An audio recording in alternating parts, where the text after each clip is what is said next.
Pourquoi autant de noyades? Alors, moi je pars d'un principe, parce que j'ai travaillé énormément dans le sport de loisirs touristiques, Oui.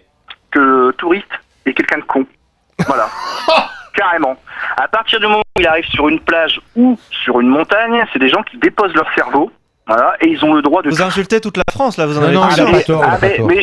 mais j'ai pas peur de le dire. J'ai pas peur Ouais, de bah, le dire. enfin, on est, excusez-moi, mais autour de la table, on est tous à un moment donné touristes. Non, et pas moi. Ouais. Moi, je me reconnais pas dans ce que Toi, vous dites. t'habites en vacances. Moi non, non mais plus. après, qu'on se reconnaisse ou qu'on se reconnaisse pas, c'est quelque part, moi je m'en fous. Moi ce que je dis, c'est une certitude. J'ai travaillé avec des gens, je suis brevet, enfin j'ai été brevet d'État d'éducateur sportif, hein, donc tout ce qui est lié au sport nautique. Moi je me suis vu fait pourrir par des gens parce qu'on annulait des séances sous prétexte qu'il y avait des conditions qui étaient trop costauds. Ça c'est un premier point. Les gens comprenaient pas. Deuxième point, ce que je voudrais rappeler à tout le monde, c'est que l'eau, c'est pas notre élément. Nous, on est sur Terre à l'origine, hein, on n'est pas dans l'eau.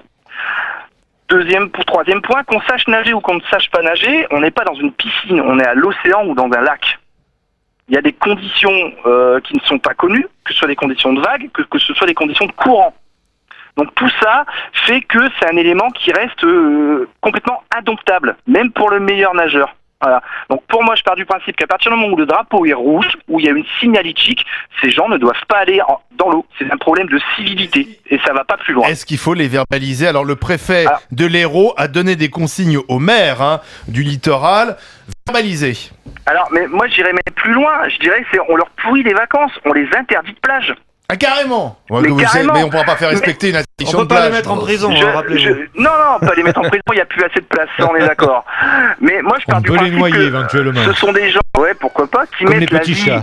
c'est ça, la vie d'autres personnes en danger. Oui. Parce qu'il faut pas oublier que les sauveteurs risquent leur vie en allant chercher ces gens-là. À partir du moment où Et il y a ça coûte cette un maximum. et ça coûte super cher, parce que moi, j'ai vu des sauvetages en hélico. Donc, Il est imaginez touristophobe.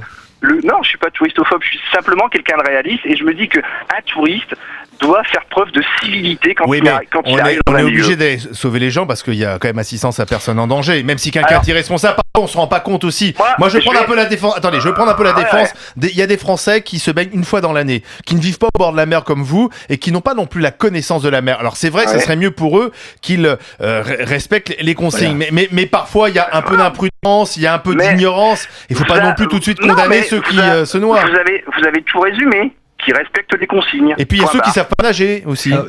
Ceux qui savent pas nager, ils vont où ils ont pied. Hein. Oui. Et ouais, c'est pas plus compliqué que ça. Moi,